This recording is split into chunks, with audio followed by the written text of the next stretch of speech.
آج 9 تاریخ ہے. ہم ماہ محرم الحرام شریف کی مناسبت سے نواسہ رسول جگر گوشہ بطول امام عالی مقام سیدنا امام حسین رضی اللہ تعالی عنہ گزشتہ 4 پیر شریف سے ہم آپ کی بارگاہ میں نذرانہ عقیدت پیش کر رہے ہیں. اور پچھلے پیر شریف کو میں نے آپ کو حضرات کے سامنے میدان کربلا میں ہونے والی کچھ نمایاں شہادتیں اور آخر میں امام عالی مقام سیدنا امام حسین رضی اللہ تعالی عنہ کی شہادت کا تذکرہ کیا تھا اور وعدہ بھی کیا تھا کہ اگلے پیر شریف کو شہادت کے بعد کے واقعات میں انشاءاللہ عرض کروں گا. تو اللہ رب العزت کی توفیق سے ہم پھر 8 دنوں کے بعد اس کے گھر میں حاضر ہیں. اس کی آل، اس کے محبوب کی آل کا ذکر پاک ہم کر رہے ہیں. اللہ کریم ہمارا یہ ذکر میرا کرنا، آپ سب کا سننا اپنی بارگاہ میں قبول فرمائے. قیامت کے دن ہمارے لیے ذریعہ نجات بنائے. حضرات عزیز وقار، جس وقت امام عالی مقام سیدنا امام حسین رضی اللہ تعالی عنہ نے جام شہادت نوش فرمایا، قبل اس سے میں یہ آپ کی شہادت کے بعد کے حالات عرض کروں. میں سب سے پہلے سرکار دو جہاں کے 2 فرامین آپ کے سامنے بیان کرنا چاہتا ہوں. جامع ترمذی کے اندر یہ حدیث پاک موجود ہے. حضرت عبداللہ ابن عباس رضی اللہ تعالی عنہ آپ فرماتے ہیں کہ ایک دن دوپہر کا وقت ہے تو میری آنکھ لگی تو میں جو ہے وہ سو گیا. تو کہتے جب میں سویا تو قسمت کا ستارہ چمک گیا. خواب کے اندر سرکار دو جہاں محبوب خدا کی زیارت ہو. نبی کریم صلی اللہ علیہ وسلم کی مجھے زیارت ہوئی. تو حضرت عبداللہ ابن عباس فرماتے ہیں کہ جب سرکار کو میں نے دیکھا تو سرکار دو جہاں کی زلف مبارک گرد آلود ہیں اور آقا کریم علیہ الصلوۃ والسلام کی داڑھی مبارک میں بھی جو ہے وہ گرد ہے. اور آقا کریم کے ہاتھ میں ایک شیشی ہے اور شیشی کے اندر خون ہے. اور میں نے عرض کی یا رسول اللہ صلی اللہ علیہ وسلم، یہ گرد کیسی، گرد و غبار کیسی، یہ بوتل کے اندر شیشی کے اندر خون کیسا؟ تو میرے کریم آقا نے ارشاد فرمایا آج میدان کربلا میں میرے بیٹے حسین کو جو ہے وہ شہید کر دیا گیا ہے. اور میں صبح سے لے کر امام حسین کی شہادت تک میں وہاں پر موجود تھا اور حسین اور رفقائے حسین کا میں خون اس بوتل میں اکٹھا کرتا رہا. اور دوسری حدیث پاک حضرت ام المومنین سیدہ ام سلمہ رضی اللہ تعالی عنہا وسلام اللہ علیہا آپ کو بھی خواب کے اندر ملے. جب یہ حضرت عبداللہ ابن عباس کو خواب آئی تو آپ فرماتے ہیں کہ جب میں نیند سے بیدار ہوا تو آپ فرماتے ہیں کہ میں نے وقت تاریخ نوٹ کر لی. تو کہتے ہیں جب واقعہ کربلا روایات کی شکل میں ہمارے تک پہنچا تو کہتے ہیں میں نے وہ کاغذ نکال کے دیکھا، وہی تاریخ اور وہی وقت تھا جس وقت امام عالی مقام کو کربلا میں شہید کیا گیا. تو سیدہ ام سلمہ آپ نے بھی خواب دیکھا تو خواب کے اندر سرکار دو جہاں کو اسی عالم میں دیکھا کہ زلف مبارک گردنود ہے، داڑھی مبارک گردنود ہے. اور سیدہ ام سلمہ نے بھی یوں ہی عرض کی یا رسول اللہ صلی اللہ علیہ وسلم آپ کہاں سے تشریف لائے ہیں؟ تو فرمایا قال شفیت تو قتل الحسین نانفا، فرمایا میں حسین کی قتل والی جگہ پہ حاضر تھا اور اس بوتل میں حسین اور رفقائے حسین کا میں خون اکٹھا کرتا رہا ہوں. حضرات پتہ چل گیا کہ یہ کربلا کا جو سانحہ ہے، یہ جو واقعہ ہے، یہ کوئی داستان نہیں ہے بلکہ امام عالی مقام تلوار لے کر جب یزیدیوں کو جو ہے یزیدیوں کے ساتھ مقابلہ کر رہے تھے، آقا حسین کی شجاعت اور بہادری کے جوہر جو تھے وہ آقا کریم علیہ الصلوۃ والسلام دیکھ رہے تھے. اس حدیث سے پتہ یہ چلتا ہے. تو حضرات اب میدان کربلا کے منظر کی طرف چلتے ہیں. امام عالی مقام کو جب شہید کیا گیا حضرات دنیا کا قاعدہ ہے، آج تو لوگ ان کی وکالت کرتے ہیں نا، کہتے ہیں جی معاذ اللہ جی یزید کا قصور ہی کوئی نہیں۔ جس طرح آج لوگوں نے ایک جو ہے وہ بڑا ایشو بنا رکھا ہے جی یزید پہ لعنت نہیں کرنی چاہیے۔ میں نے کہا کیوں نہیں کرنی چاہیے؟ میں نے کہا مولانا امام اہل سنت کے برادر اصغر مولانا حسن رضا علیہ رحمہ ہمارا عقیدہ وہی ہے جو ہمارے ائمہ کا عقیدہ ہے۔ مولانا حسن رضا علیہ رحمہ نے تو ڈنکے کی چوٹ پر کہا، انہوں نے کہا اہل بیت پاک سے بے ادبیاں گستاخیاں لعنت اللہ علیکم دشمنان اہل بیت، اور بے ادب گستاخ فرقوں کو سنا دے اے حسن، یوں کہا کرتے ہیں سنی داستان اہل بیت۔ تو آج تو لوگ ان کی وکالت کرتے ہیں نا، کہتے ہیں دیکھیں جی معاذ اللہ آقا حسین خود جنگ کرنے کے لیے گئے تھے، معاذ اللہ جی ان کا قصور کوئی نہیں تھا۔ اب دیکھنا ذرا ان کا قصور دیکھنا، امام علی مقام کو جب شہید کیا گیا، اب دنیا کا قاعدہ ہے کہ جب کوئی شہید کیا جائے یا بندہ قتل ہو جائے تو دشمنی ختم ہو جاتی ہے، لیکن ان بدبخت یزیدیوں نے آقا حسین کی شہادت کے بعد بھی ان کے انتقام کی آگ جو ہے وہ ٹھنڈی نہیں ہوئی۔ عمر ابن سعد لین بولا، اس نے کہا 10 گھوڑے آؤ اور آقا حسین کے لاشے کو کمال کرو۔ حضرات وہ آقا حسین جن کا جو ہے وہ جھولا آسماں کے فرشتے جلاتے رہے، وہ آقا حسین جن کو مصطفیٰ کریم علیہ السلام اگر مدینے میں سیدہ کے گھر میں روئیں تو سیدہ کو سرکار فرمائیں کہ اے فاطمہ حسین کو رونے نہ دیا کر، حسین جب روتا ہے تو مجھ محمد کو تکلیف ہوتی ہے۔ تو جب آقا حسین کی لاش پہ کربلا میں گھوڑے دوڑے ہوں گے اس وقت آقا کریم کے رنجو علم کا عالم کیا ہوگا۔ حضرات عزیز وقار پھر ایک بدبخت ظالم آگے بڑھا اور اس نے جو ہے وہ آقا امام علی مقام کا کرتا مبارک جو تھا وہ اتار لیا۔ جب کرتا اتارا اور اتار کر اس نے ٹھٹھا کیا، مذاق کیا، تو حضرات پھر دنیا نے دیکھا کہ اس کے جسم کے بال جو تھے وہ گرنا شروع ہو گئے، برس کی بیماری میں مبتلا ہو کر جو ہے وہ مر گیا۔ سچ فرمایا اللہ کے قرآن نے، واللہ عزیز ذو انتقام، اللہ بہترین انتقام لیتا ہے۔ حضرات ایک اور بدبخت آگے بڑھا، آقا حسین کا سر انور تو پہلی تن سے جدا کر دیا گیا تھا، لیکن آقا حسین کے سر انور کا امامہ جو تھا وہ کربلا کی خاک میں پڑا ہوا تھا۔ اس بدبخت نے وہ امامہ اٹھا کے سر پہ رکھا اور کہکا لگا کر ہنسنے لگا۔ جب کہکا لگا کے ہنسنے لگا تو اللہ تعالیٰ نے اس کو سزا کیا دی، اس کا ذہنی توازن جو تھا وہ خراب ہو گیا، دیوانہ ہو گیا، پاگل ہوگا، اور پاگل ہو کے در بدر ٹھوکریں کھا کر یوں ہی یہ جو ہے وہ مر گیا۔ ایک اور بدبخت آگے بڑھا اور اس نے دیکھا امام علی مقام سیدنا امام حسین کی انگلی مبارک کے اندر ایک چاندی کی انگوٹھی تھی۔ اس بدبخت نے انگوٹھی اتارنی چاہی لیکن اتار نہ سکا، کوشش کی اس نے لیکن اتار نہ سکا۔ اس بدبخت نے خنجر جو ہے وہ خنجر کے ساتھ آقا حسین کی انگلی کاٹی اس انگوٹھی کی وجہ سے۔ جب انگلی کاٹ لی حضرات پھر اللہ رب العزت نے اسے سزا کیا دی۔ جب مختار سقفی نے ان کا محاسبہ کیا، اس نے جو ہے وہ قاتلان حسین کو اٹھا لیا، اٹھا کر اور جب ان کے سامنے جب ان کو پیش کیا گیا تو اس میں یہ بدبخت پہ آیا جس نے آقا حسین کی انگلی کاٹی تھی۔ مختار سقفی نے کہا اگرچہ مختار سقفی کا بھی طریقہ درست نہیں لیکن اللہ رب العزت پھر انتقام تو لیتا ہے نا، جو اس کے نبی کی آل کے ساتھ جو انہوں نے ظلم کیا اللہ رب العزت نے پھر ان سے انتقام کیسے لیا۔ اب مختار سقفی نے اسے کہا کہ تو ہی وہ بدبخت ہے کہ جس نے آقا حسین کی انگلی کاٹی تھی، اور اس نے کہا کہ اس کے ہاتھ کی 10 انگلیاں بھی کاٹ لی جائیں، اس کے پاؤں کی 10 انگلیاں بھی کاٹ لی جائیں، یہ اسے سزا دی۔ حضرات دیوکار امام علی مقام سیدنا امام حسین رضی اللہ تعالیٰ عنہ، ادھر یہ یزیدی بدبختوں نے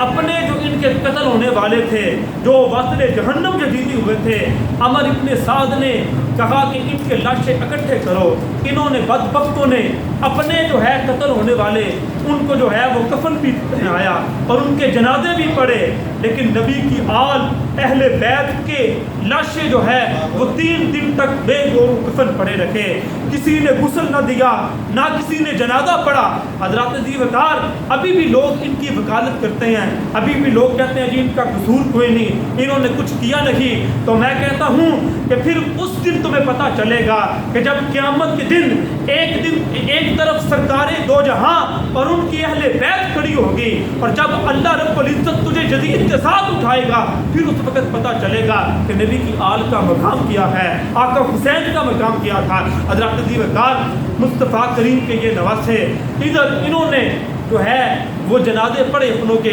لیکن یہ بدبخت یہ بھی نہیں جانتے تھے کہ جنازہ تو ہوتا ہے بخشش کی دعا کے لیے، اور نبی کی آل کے ساتھ یہ ظلم کر کے ہم کون سی بخشش لینا چاہتے ہیں، ان بدبختوں کو یہ بھی نہیں پتا تھا۔ حضرت علی وقار اور امام علی مقام سیدنا امام حسین کی جب شہادت ہوئی تو آقا حسین کا غم جو تھا نا، وہ کائنات کے ذرے ذرے نے آقا حسین کا غم منایا، یعنی زمین و آسمان نے بھی آپ کا غم منایا۔ میں نہیں کہہ رہا، حضرت امام جلال الدین سیوطی رحمۃ اللہ تعالی علیہ آپ نقل کرتے ہیں کہ 3 دن تک شہادت امام حسین کے بعد آسمان سے خون برستا رہا۔ 3 دن تک لوگوں کے گڑے اور مٹکے جو ہے وہ بھر گئے، اور امام سیوطی لکھتے ہیں کہ وہ عجیب خون تھا کہ جس کپڑے پہ اس خون کا جو ہے وہ دپا لگ گیا، کہتے ہیں وہ دھلتا دھلتا کپڑا پھٹ گیا لیکن اس سے خون کا نشان ہی گیا تھا، اور فرماتے ہیں کہ وہ جس جگہ پر جس دیوار پر اس خون کے چھٹے پڑے وہ دیوار سے کافی دیر تک اس خون کا نشان نہ گیا۔ اور پھر علماء فرماتے ہیں کہ یہ جو آج شام کے وقت آسمانوں کے کنارے سرخ ہوتے ہیں، یہ جو آسمانوں پر سرخی نمودار ہوتی ہے، امام سیوطی فرماتے ہیں یہ آقا حسین کی شہادت سے پہلے کبھی کسی نے نہیں دیکھی تھی، یہ آقا حسین کی شہادت کے بعد یہ سرخی جو ہے یہ آسمانوں کے کناروں پہ نمودار ہوتی ہے کہ 3 دن آج تک نمودار ہوتی ہے اور قیامت تک اسی طرح ہوتی رہے گی۔ یہ آقا حسین کی شہادت کے بعد جو ہے وہ سرخی جو ہے وہ نمودار ہوئی۔ حضرت علی وقار امام علی مقام سیدنا امام حسین کا جو غم ہے نا، وہ جو ہے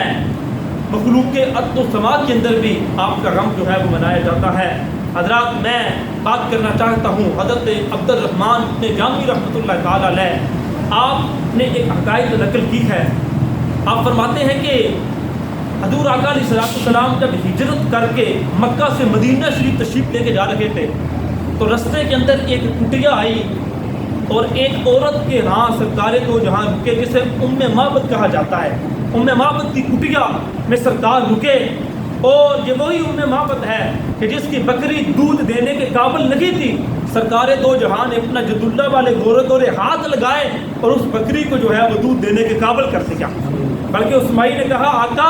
یہ تو بیمار ہے، یہ تو چلنے کے لیے بھی نہیں گئی، یہ دودھ کیسے دے گی؟ فرمایا تو مالکہ ہے، ذرا اجازت تو دے کے دیکھ۔ جب اس نے اجازت دی تو ہاتھ لگایا نہیں تو دودھ آیا نہیں، اور سرکار دو جہاں نے جو ہاتھ لگایا تو بکری کے تھنوں میں جو ہے وہ دودھ آ گیا۔ اے ویکھن وچ تے ساڈے ورگا پر اسی کدوں اس ملدے، پتر سونے نال نہیں رلتا تے پھل کنڈیاں نال نہیں تلدے، جڑے اسرار حضور تے کھلے وہ ہر ایک تے نہیں کھلدے، آدم و عرشاں دا راہی اسی گلیاں دے وچ رلدے۔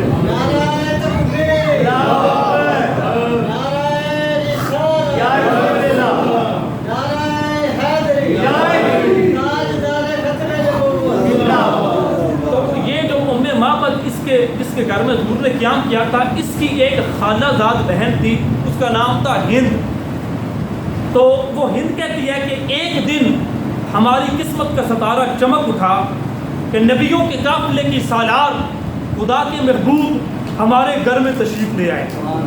دوپہر کے وقت مصطفیٰ کریم تشریف لائے، سرکار دو جہاں نے،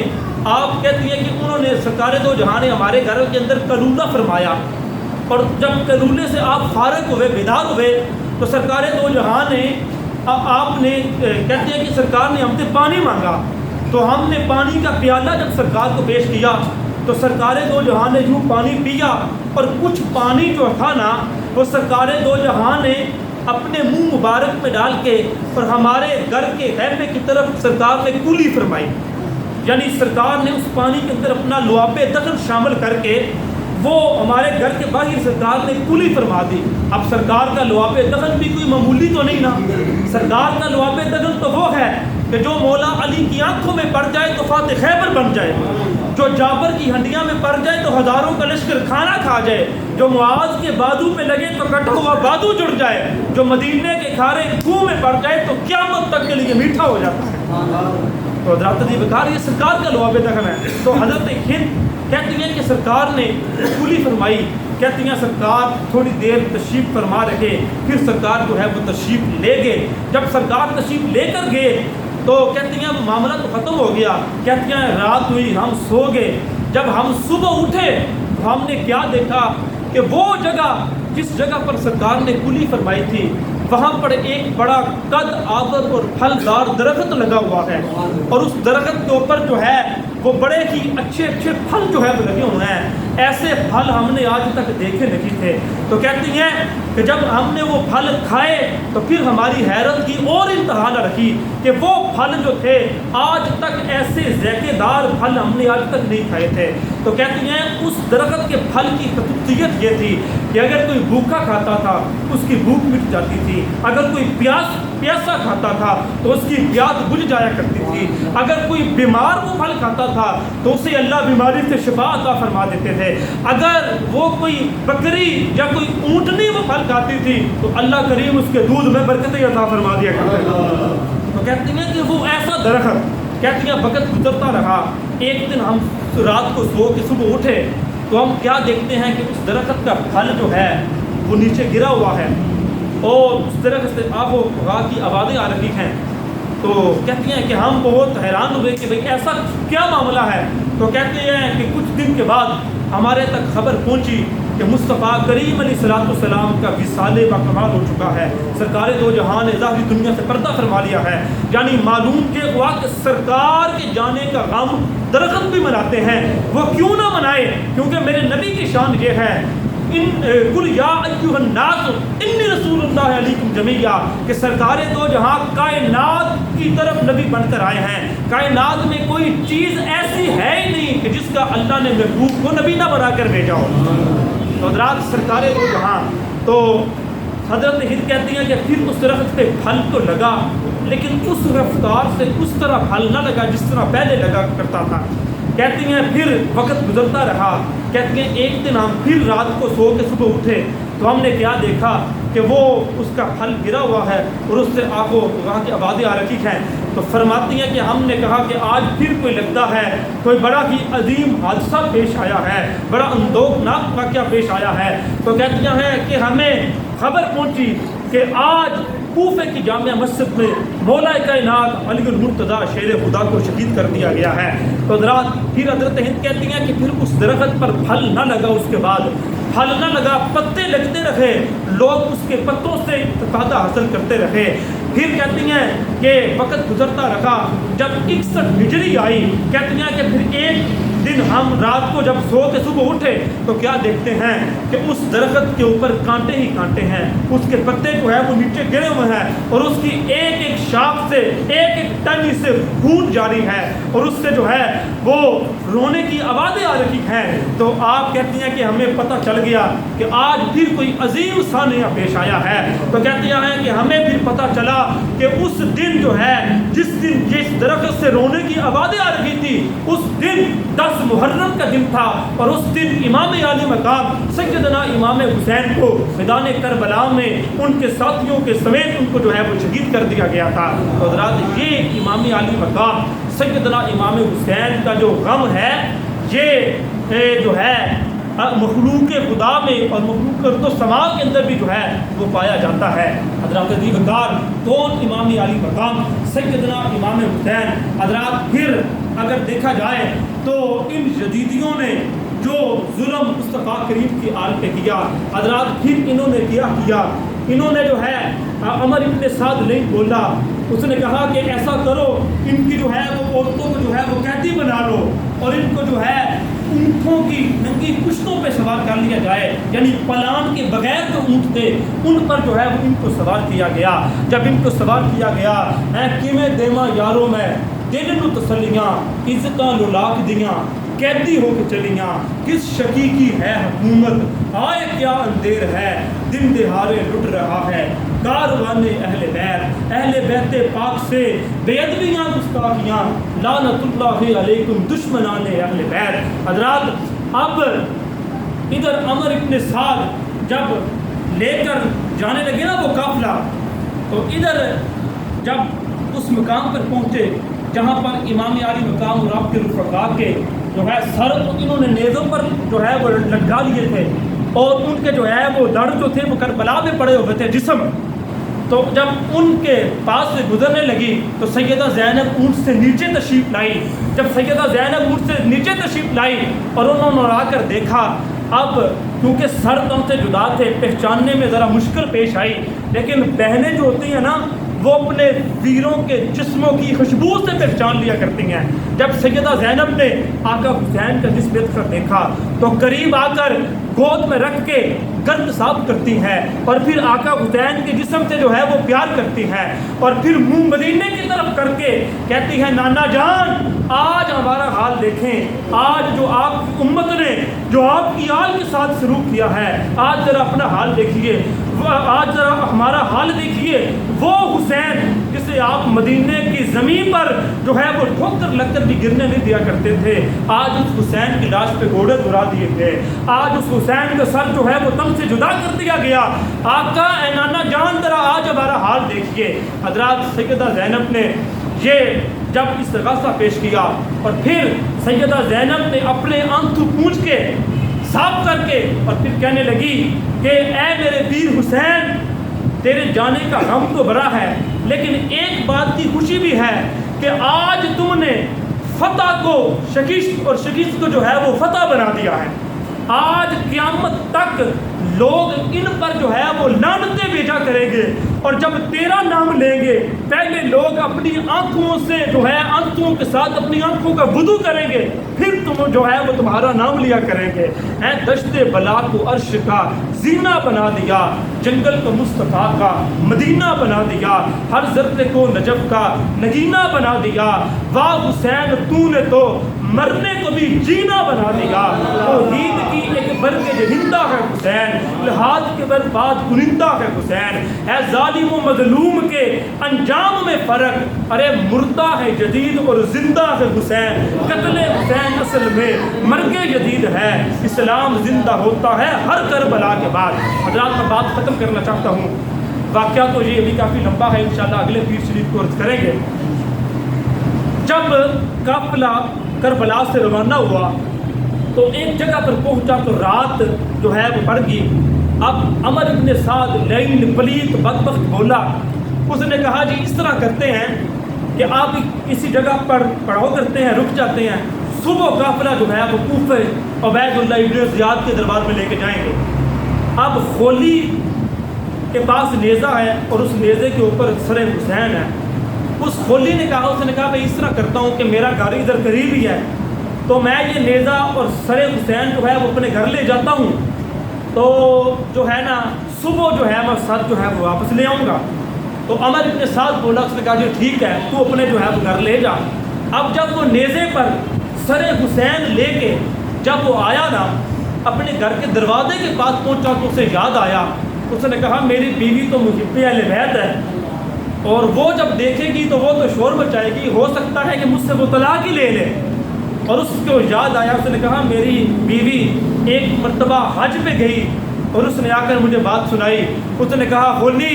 کہ وہاں کے نظارے تو بڑے ہیں، لیکن ایک نظارہ میں نے دیکھا ہے کہ لوگ طواف کعبہ کے بعد حجر اسود کا بوسہ لے رکھے ہیں، بڑی جو ہے وہ لمبی قطار لگی ہوئی ہے، دھکا لگتا ہے، آگے والے جو ہے وہ پیچھے چلے جاتے ہیں، پیچھے والے جو ہے وہ آگے آ جاتے ہیں، لیکن کوئی قسمت والا ہے جسے حجر اسود کا بوسہ جو ہے وہ نصیب ہو رہا ہے۔ لوگ جو ہے وہ اپنی جان تک کی بازی لگانے کے لیے تیار ہیں حجر اسود کو چومنے کے لیے۔ کہتی ہے ہوا کیا کہ اچانک کسی نے مکے کے اندر ایک آواز دی، اس نے کہا لوگوں آقا حسین آگے، تو کہنے لگی کہ خولی تجھے کیا بتاؤں، جب آقا حسین کا لوگوں نے سنا تو لوگوں نے حجر اسود کو چھوڑ دیا اور آقا حسین کے پاؤں اور ہاتھوں کو چومنا شروع کر دیا۔ اور کسی نے کہا بھئی ایسا کیوں ہے؟ انہوں نے کہا حجر اسود کو نبی کریم نے ایک مرتبہ چوما ہے، حسین وہ ہے جسے نبی نے بار بار چوما ہے۔ تو اسے یاد آیا، اس نے کہا میری بیوی تو بڑی محب اہل بیت ہے۔ اس نے کیا کیا، دیوار پھلانگ کے اندر آیا، نیزے سے سر حسین اتارا، اسے کوئی چیز نہ ملی، گھر کے اندر تندور تھا، اس نے تندور کے اندر سر حسین کو رکھ کے اوپر سے جو ہے وہ برتن جو ہے وہ اس سے جو ہے وہ ڈھانپ دیا، ڈھانپ کے اس نے واپس آ کے دروازہ کھٹکھٹایا، بیوی نے دروازہ کھولا، اس نے کہا کہاں سے آئے ہو؟ اس نے کہا جی بس معاذ اللہ باغیوں کے ساتھ جنگ تھی تو وہ جنگ جیت کر آئے ہیں۔ اس بیوی کو اس کی کو کیا پتا کہ باغی کون ہے؟ تو جب اس نے کہا اچھا، اس نے کہا روٹی پانی، اس نے کہا جی روٹی نہیں کھانی، اس نے کہا چل پھر سو جا۔ جب سو گیا، اب اس کی بیوی متقیہ تھی، نمازی تھی، تہجد گزار تھی، اور اس کی بیوی جب تہجد کے وقت اٹھی تو اس نے کیا دیکھتی ہے کہ اس کے گھر کا جو تندور ہے نا اس سے نور کے شعلے نکلتے ہیں اور آسمان کی طرف جاتے ہیں۔ اس نے کہا بھئی یہ عجیب معاملہ ہے، آج تک ایسا نہیں ہوا۔ اس نے کہا بھئی یہ چکر کیا ہے، معاملہ کیا ہے؟ اس نے جو برتن اٹھایا اور جب دیکھا نا آقا حسین کا سر انور تو بے ساختہ اس کی زبان سے بھی نکل گیا لوگوں حسین آیا۔ جب اس کی زبان سے نکلا اور اس نے پھر جا کے اپنے خامد خولی سے بستر چھین لیا، اس نے کہا بدبخت یہ کیا کیا تو نے؟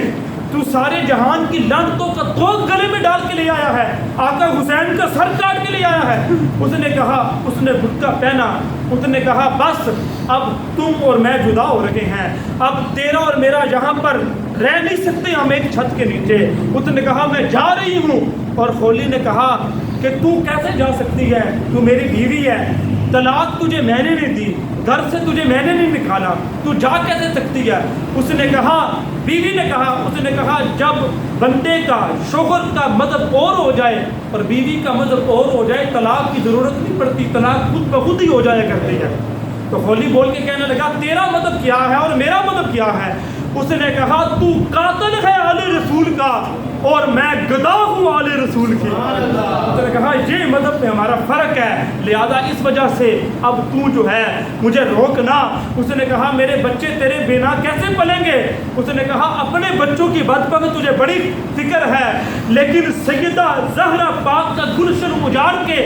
اگر سیدہ زہرا پاک کے بیٹوں کے اوپر تم نے چھری چلائی ہے تو تمہیں اس وقت ترس نہیں آیا تھا، تو میں اپنے بچے جو ہے وہ سیدہ فاطمہ زہرا کے لالوں کے ساتھ قدموں پہ لگنے والی خاک پہ قربان کرتی ہوں، لہذا میں جا رہی ہوں، میرا تمہارے ساتھ کوئی تعلق نہیں۔ حضرات جہاں پر کتابیں خاموش ہیں کہ پتہ نہیں اسے زمین پہ بنا دی یا آسمان نے اسے قبول کر لیا، جہاں پر جو ہے وہ کتابیں خاموش ہیں۔ حضرات عزیز وقار یہ امام عالی مقام، اب خولی جو تھا وہ جلدی صبح اٹھا اور سر انور لے کر تو اس کے پاس عمر ابن سعد کے پاس آیا اور آ کر کہنے لگا جلدی جلدی قافلہ جو ہے ابن زیاد کے دربار میں لے چل اور پھر جلدی کر جدید کے دربار میں لے چل، میں تو اپنا گھر اجاڑ آیا ہوں، اگر تم نے دیر کی تو پتہ نہیں کتنوں کے گھر اجڑ جائیں گے۔ حضرات عزیز وقار شاہ اسد حسین بادشاہ اسد حسین دی ہست حسین دین بنا ہست حسین سر داد نہ داد دست در دست جدید حقہ کے بنا لا الہ ہست حسین۔ حضرات عزیز وقار بقیہ واقعہ انشاءاللہ تعالی بشرط زندگی اگلے پیر شریف کو ہم بیان کریں گے۔ وآخر دعوانا الحمدللہ۔